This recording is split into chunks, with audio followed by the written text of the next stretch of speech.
We just played a soundbite from Jalen Hurts when we first chatted with him on March 30th, 2020, before the NFL draft, where Burrow and Tua and Herbert were all going to be the top three we knew.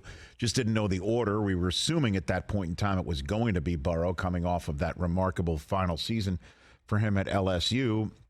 And then Jalen Hurts gets selected fourth on that quarterback list or fifth. Jordan Love's drafting. Don't forget about that. Jordan Love's drafting, might have been the biggest shocker of them all that we were talking about, because we were talking about Aaron Rodgers' reaction to it. And then Jalen Hurts gets drafted in Philadelphia. What's that all about? Carson Wentz, did they not believe in him? The answer, as we found out, was correct. They did not believe in him. They needed to back their play up somehow. And even going into the season, I was talking up Jalen Hurts, thinking that this kid has an opportunity that he's going to grab hold of.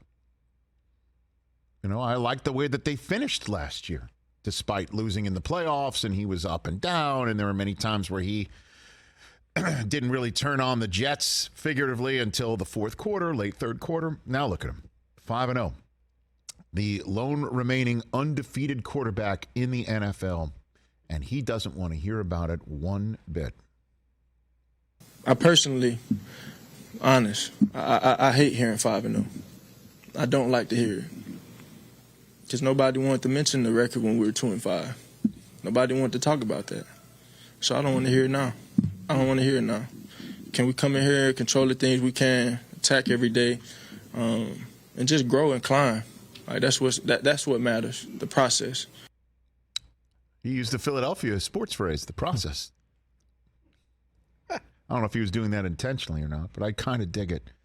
I just love the fact that he is doing what he said he would do when we chatted with him in that late March prior to the draft, that I am a leader. They're going to get a dog, whoever drafts me. And Philadelphia found that guy. And they turned to him, and he is turning things around. He is a rock star in this league. And next up, it's time. This is it. Oh, baby. Sunday Night Football. The Philadelphia Eagles, home for Dallas. This is it. And it looks like it's going to be Cooper Rush in this game. You heard yesterday from so many who cover this league, the information men and women, saying that Dak is still having trouble gripping the football satisfactorily enough. 4 wins in a row, too, for Cooper Rush. What's the point?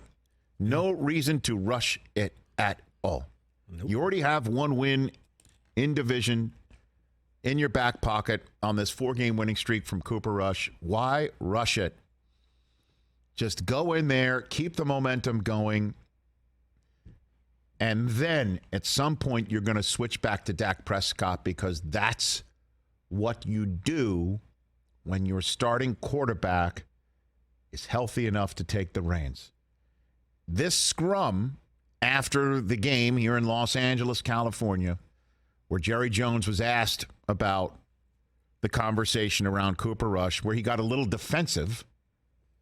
He even agreed that he was being defensive with the reporter who was asking about the ridiculousness of the conversation surrounding Dak and Cooper. And I think he thought that ridiculousness was being ascribed to him, because he essentially invited this scrum by saying that he wanted Cooper Rush to create a quarterback controversy, knowing that if Rush had won more than he lost while being the emergency backup starter, that nobody thought would be necessary for him to play like this year and play as much as he has. He knew that there would be a conversation about why go back to Dak at all. And he invited Rush to invite that to his doorstep. Well, guess what's at his doorstep?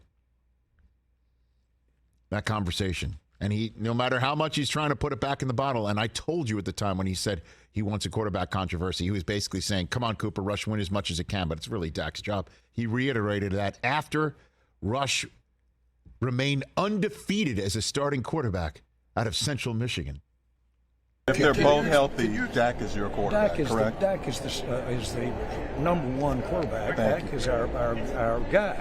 But isn't it great that somebody came in and played well enough so that we can ask that question? That's my point. That's always been his point. Yeah. That's always been his point. You nailed it on the head immediately when that comment. I didn't even hear this. That is true. Soundbite. You didn't. But you know. You know. But I still say that even though Dak is the number one guy, I would go with Rush into Philadelphia.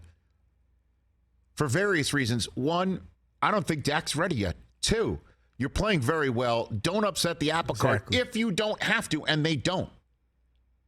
And they don't. You'd be like, well, wait a minute. You know, you want to sweep the season series from the Eagles. You don't want to be a game and a half behind them and keep their momentum going at 6-0. True. But the next time when you face them at home and you've got Dak there, it'll be like, oh, we lost to you when we had our backup. I mean, there's some mind games that you can play if that's even necessary. Well, I mean, but it is Dak's gig, and it's his job, and it's going to be his job. And I think he adds a dimension that Cooper Rush does not. Part of the problem is that he adds a more risky portfolio with his game where he might risk it more. But I think he's a terrifically talented quarterback, and you might as well just, if you want to get his feet wet a little bit, Detroit and Chicago right before a bye. Certainly if you want him to knock the rust off. Last spot you want him to knock the rust off of, because it would have been 2 months since he played a football game, is at Green Bay and at Minnesota before Thanksgiving game against the Giants. I think you want to get him, if you want, get him a nice one again home against Detroit, against Chicago as well.